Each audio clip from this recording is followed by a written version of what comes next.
Hello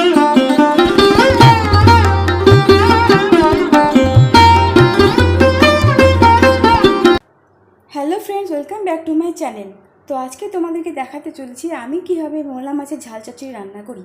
তো এখানে আমার যা যা লাগবে সেটা আমি নিয়ে নিয়েছি। এখানে মোরলা মাছ নিয়ে নিয়েছি, এখানে আলু কেটে নিয়েছি, টমেটো কেটে নিয়েছি, টক দই নিয়েছি, পেঁয়াজ কুচি আর রসুন থেতো করে নিয়েছি, আর পেঁয়াজ পেস্ট করে নিয়েছি। এখন আমি মোরলা মাছের মধ্যে 1 চা চামচ লবণ, হলুদ দিয়ে ভালো করে মোরলা মাছটাকে মেখে নেব। মাছটাকে আমি খানিকক্ষণ একটু মেখে রাখবো যাতে ভালো করে লবণ হলুদটা ঢুকে যায় মাছের গায়ে। তারপরে আমি দেখো এখানে কড়াইতে তেল দিয়ে দিয়েছি। তেল ভালো করে গরম হয়ে আসবে যখন, আমি 2 রকম তেল দিয়েছি, এখানে সাদা তেল, সরষের তেল। তেলটাকে আমি ভালো করে গরম করে নেব। তেলটা ভালো করে গরম হয়ে যাওয়ার পরে আমি অল্প অল্প করে মাছগুলোকে এই তেলের মধ্যে ভেজে নেব। তো মাছটাকে আমি তেলের মধ্যে ভেজে নিচ্ছি, দেখতেই পাচ্ছ। এভাবে আমি সুন্দর করে মাছগুলোকে ভেজে নেব। একটু যখন ভাজা ভাজা হয়ে আসবে তখন আমি মাছটাকে উল্টে দেবো। এই দেখো আমার মাছ প্রায় একটু ভাজা ভাজা হয়ে আসছে। তো আমি এখন মাছটাকে উল্টে দিলাম। তো মাছ কটাকে আমি এইভাবেই সব উলট পালট করে সুন্দর করে ভেজে নিয়ে লাল লাল হয়ে আসবে তখন আমি মাছটাকে উঠিয়ে নেব। তো দেখতে পাচ্ছ আমার মাছ প্রায় ভাজা হয়ে গেছে। এখন আমি মাছটাকে তেলের থেকে ছেঁকে উঠিয়ে নিচ্ছি। তারপরে মাছ ভাজা হয়ে যাওয়ার পরে আমি এই তেলের মধ্যেই যে আলুটা কেটে রেখেছিলাম সেই আলুগুলো এখানে ভেজে নেব। তো আলুটাকে আমি প্রথমে ছেড়ে দিলাম, তারপর অল্প হলুদ গুঁড়ো, তারপরে আস্তে করে নেড়ে নেওয়ার পরে আবার এখানে আমি অ্যাড করে দেবো একটু লবণ, 1 চামচ লবণ দিয়ে দেবো। তারপর আমি ভালো করে আলুগুলোকে এখন ভেজে নেব। এভাবে আমি আলুগুলোকে ভেজে নিয়ে একে একে ভেজে নিয়ে তুলে নেব আলুগুলোকে। তো তোমরা দেখতেই পাচ্ছ আপনার আলু প্রায় ভাজা হয়ে গেছে। দেখো আমার আলু আর মাছ দুটোই ভাজা হয়ে গেছে। এখন আমি ভাজা যে তেলটা রয়ে গেছে ওই তেলের মধ্যে মাছটাকে রান্না করে নেব। তো এখানে আমি তেলের মধ্যে গোটা জিরে দিয়ে দিয়েছি। গোটা জিরেটি একটু লালচা হয়ে আসলে এখন আমি এর মধ্যে পেঁয়াজ দিয়ে দেবো, যে পেঁয়াজটা আমি কেটে রেখেছিলাম। তো পেঁয়াজটা ভালো করে একটু হালকা লালচা লালচা হয়ে আসবে তখন এর মধ্যে আমি যে টমেটোটা কেটে রেখেছিলাম সেই টমেটো কুচি এর মধ্যে দিয়ে দেবো। এই দেখো আমার পেঁয়াজটা ভালোভাবে লাল লাল হয়ে আসছে, তখন আমি টমেটোটা দিয়ে দিচ্ছি। টমেটোটাকেও আমি যতক্ষণ না একটু নরম হয়ে আসবে ততক্ষণ ভাজতে থাকবো। তা পেঁয়াজের সাথে যাতে মিশে যায়, পেঁয়াজ টমেটো দুটোই একসাথে মিশে গেছে। এখন আমি যে রসুন থেতে করে রেখেছিলাম সেই রসুনটা এমন দিয়ে দিলাম। তো খানিকক্ষণ রসুন দেওয়ার পরে এভাবে আমি নেড়ে নেব। একটু ভাজা ভাজা হয়ে আসলে তখন যে মশলাটা আমি করে রেখেছি মানে পেঁয়াজ পেস্টটা, সেই পেঁয়াজের 1 চামচ পেস্টটা দিয়ে দিলাম। এটাকেও আমি ভালো করে নেড়ে নেবো এখন।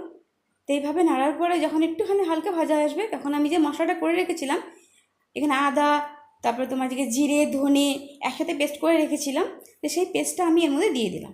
তো এখন আমি মশলাটাকেও ভালো করে কষিয়ে নিব যতক্ষণ না গা থেকে তেল সরে আসছে।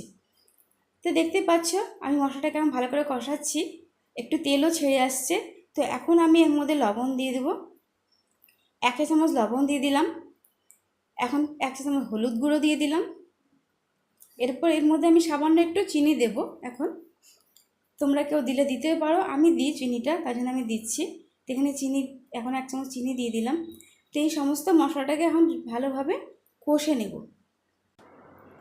তো এখন আমি টক দইটা দিয়ে দিলাম। এটা দেওয়ার পরে আমি একটু ভালো করে নেড়ে চেড়ে নেব মশলাটাকে।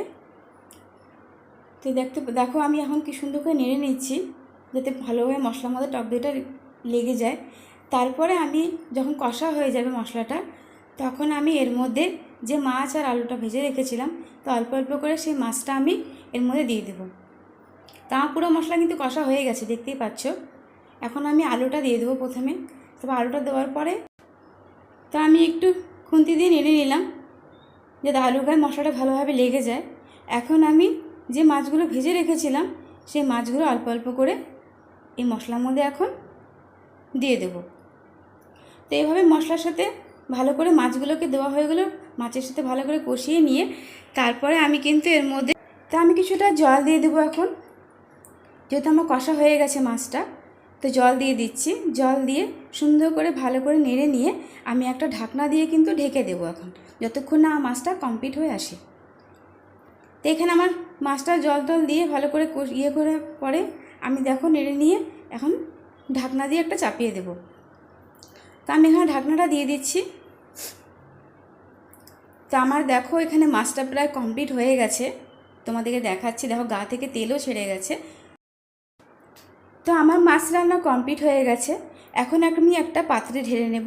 তো গার্নিশিংয়ের জন্য দেখো এখানে আমি ধনেপাতা কুচি রেখেছিলাম। তো আমার মোরলা মাছের ঝাল চচ্চড়ি তোমাদের কেমন লাগলো অবশ্যই আমাকে একটা লাইক করে একটা কমেন্ট করে জানিও। আর যারা আমার চ্যানেলটি নতুন দেখছো তারা আমার চ্যানেলটিকে সাবস্ক্রাইব করে দিও। তো প্লিজ কেউ স্কিপ করে দেখো না ভিডিওটা।